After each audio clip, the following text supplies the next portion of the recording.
രാഹുൽ മാങ്കൂട്ടത്തിന് സംരക്ഷണം ഒരുക്കാൻ കോൺഗ്രസ്. രാഹുലിനെതിരായ സംഘടനാ നടപടി താൽക്കാലികമെന്ന UDF കൺവീനർ അടൂർ പ്രകാശ് റിപ്പോർട്ടറിനോട് പറഞ്ഞു.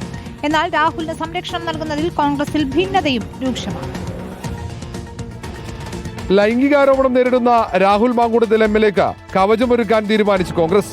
ഈ കാര്യത്തിൽ രണ്ടു തട്ടിലാണ് നേതാക്കൾ. മാങ്കൂട്ടത്തിനെ സംരക്ഷിക്കരുതെന്നാണ് ഒരു വിഭാഗം നേതാക്കളുടെ നിലപാട്. അതേസമയം മാങ്കൂട്ടത്തിനെതിരെ ഉയർന്ന ആരോപണങ്ങൾ വ്യാജമാണെന്ന് വാദിക്കുകയാണ് മറ്റൊരു വിഭാഗം.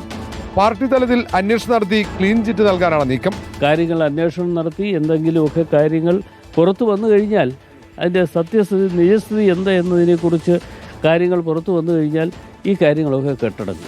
അടൂർ പ്രകാശും ഷാഫി പറമ്പിലും PC വിശ്വനാഥും A ഗ്രൂപ്പിലെ ഒരു വിഭാഗവുമാണ് മാങ്കൂട്ടത്തിലിനെ പിന്തുണയ്ക്കുന്നത്. പ്രതിപക്ഷ നേതാവ് VD സതീശൻ, രമേശ് ചെന്നിത്തല ഉൾപ്പെടെ വലിയൊരു വിഭാഗം നേതാക്കൾ മാങ്കൂട്ടത്തെ അംഗീകരിക്കില്ലെന്ന നിലപാടിൽ ഉറച്ചു നിൽക്കുകയാണ്. നിയമസഭയിലേക്ക് മാങ്കൂട്ടത്തിലെത്തിയാൽ തിരിച്ചടിയാകുമെന്നാണ് മുന്നറിയിപ്പ്. സർക്കാരിനെതിരെ ആഞ്ഞടിക്കാനുള്ള അവസരം ഇതുവഴി നഷ്ടമാകുമെന്നും നേതാക്കൾ കരുതുന്നു.